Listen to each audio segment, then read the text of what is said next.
Dr. Zobo, where have you been? You see how my skin is glowing? All because I take a break from social media. Just now that I've returned, like, wait, one pimple has appeared because the Nigerian media and news now cause some breakouts. It's not good for my skincare and mental health.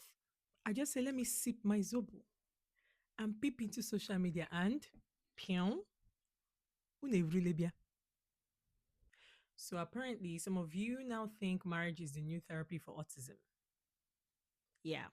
A prominent pastor reportedly offered a cash reward to any woman willing to marry his autistic son, his adopted autistic son, to control his sexual urges. I wish I was making this up, but sadly, this story is real. And it's a perfect example of what happens when misinformation, patriarchy, and ableism join forces. As an empath, I always smile or jump at any opportunity to help people. I've also discovered that for help to be effective, three things have to be in play. Number one, intention.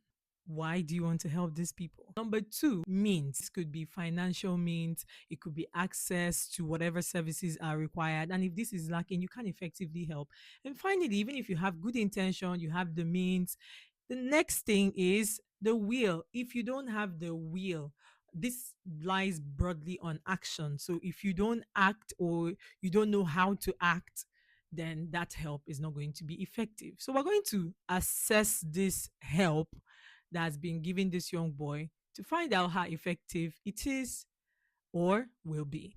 For the purpose of this video, I am making an assumption that the young boy or young man who was portrayed in this video has autism spectrum disorder, as I haven't diagnosed him myself.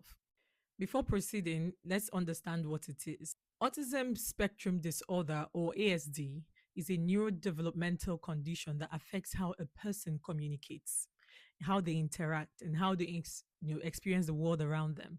People on this spectrum can have sensory sensitivities, difficulties with social cues, or even repetitive behaviors, like they're doing the same thing over and over again.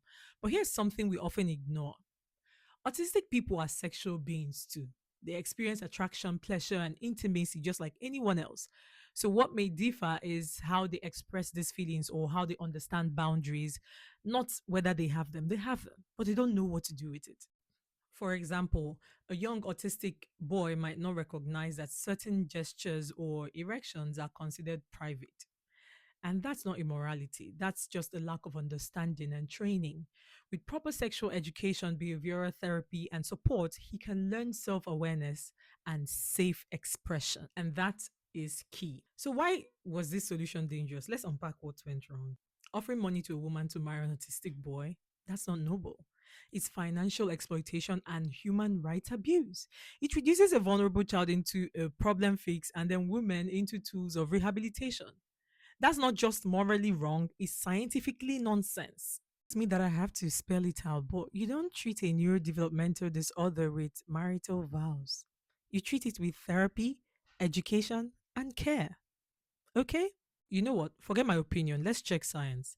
According to research published in Brain Sciences 2022, this is a scoping review. It found that people with autism spectrum benefit most from tailored sexual education that covers boundaries, emotional awareness, and consent. Proper intervention helps them develop autonomy and reduces both self harm and risk of abuse. Now, let's look at the other half of the story: the women.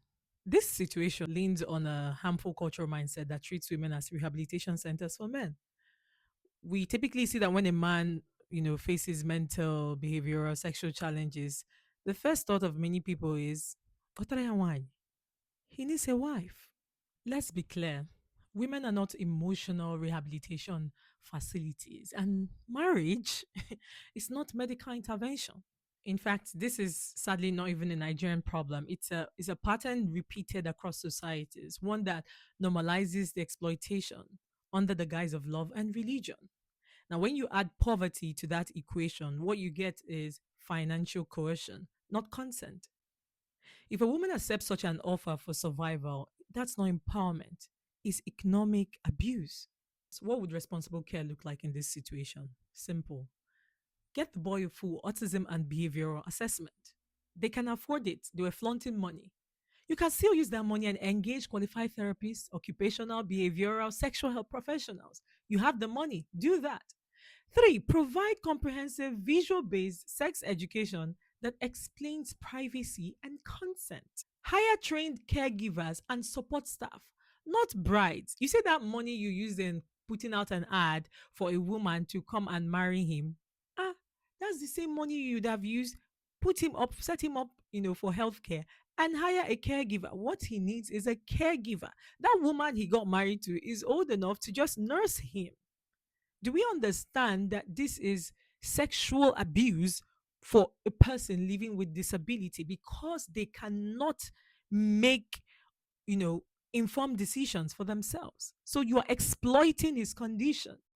And finally, create an environment of understanding and not shame. A key message to take away from this is that autism is not a curse. It's not a moral failing, and it's definitely not something that marriage fixes. It's a difference in brain wiring that deserves compassion and evidence based care. And as a society, we need to stop outsourcing our failures in health education to women's bodies. It's very important. So, next time someone tries to marry away a health or behavioral issue, I need you to remind them you can't pray, pay, or wed your way out of science. Inano, if you really want to help people, seek information, find the best way to help them that still preserves their humanity and doesn't subject them to humiliation.